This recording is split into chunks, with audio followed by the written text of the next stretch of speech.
Well, we all know the recommendations and importance of getting out and moving your body if you want to live a long, healthy life. But a new study warns 16.5 million Americans may want to hold back on exercise or risk a stroke. Those Americans at risk have a blockage in their carotid arteries.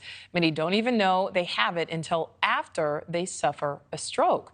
So now the small percentage of people being advised to opt for activities which will not dramatically raise their heart. Let's bring in Dr. Bernard Ashby, a board-certified vascular cardiologist who treats veins and arteries outside of the heart.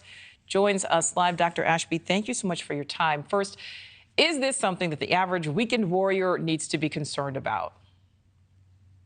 Well, pleasure to be here, Ashley, and I love talking about things that are right up my alley. I call myself a glorified plumber, and so that's exactly what we're dealing with. Fortunately, my monitor here is not cooperating, but I'm going to bring this up in a second. But what we're talking about here with the issues with the carotid arteries is really a function of plaque in arteries. And so as you can see, this is what a normal artery looks like, and then this is what a severely blocked artery looks like. And we're talking about the carotid arteries, which are in your neck here. And so basically, as far as the study goes, I'm going to answer that really quickly.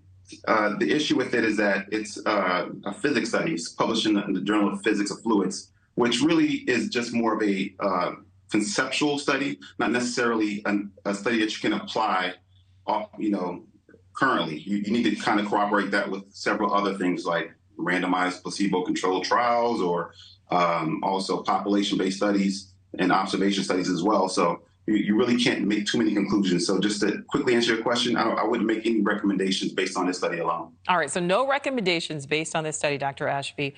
Yes. But a lot of people don't know they have this problem until they've had a stroke. So are there any signs or symptoms, people who do have this blockage, maybe don't know it, that they should be watching out for?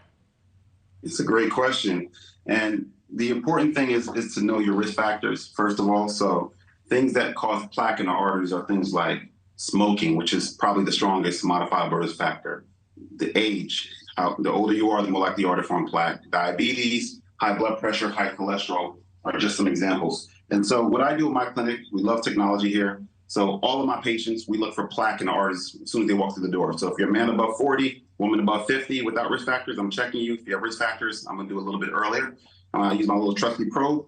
I put it on your neck here, and I'm able to determine whether or not you have gunk in your arteries, in your carotid arteries here, as you can see from this diagram. And if you do a closer look here, there is what you see is a narrowing here in the artery. That's plaque, and a lot of folks are walking around with this plaque and they don't even know it. And generally speaking, it's asymptomatic, meaning that you don't feel anything at all until a piece of that plaque breaks off and blocks an artery in your brain, and you lose function, either vision, loss of movement, or balance, or some kind of subjective symptoms. So in general, this doesn't really apply for the general population. So this particular study that we're talking about didn't see any issue with folks with mild to moderate plaque. It was only an individual with severe plaque. And therefore, I would not worry about the study, but I want to use this opportunity to encourage folks to get screened, because you could not have any risk factors and have a heart attack or stroke. And the easiest way to find out is to actually look in the arteries. All right, so people should not use this as an excuse to not get out and be active, but should definitely use this as a catalyst for going to see their physician. Dr. Bernard Ashby, we certainly appreciate your time and your props. Thank you, sir. And more news continues right now. Thank you for watching. Go to newsnationnow.com to find News Nation on your television provider. And don't forget to click the red subscribe button below to get more of News Nation's fact-driven, unbiased coverage.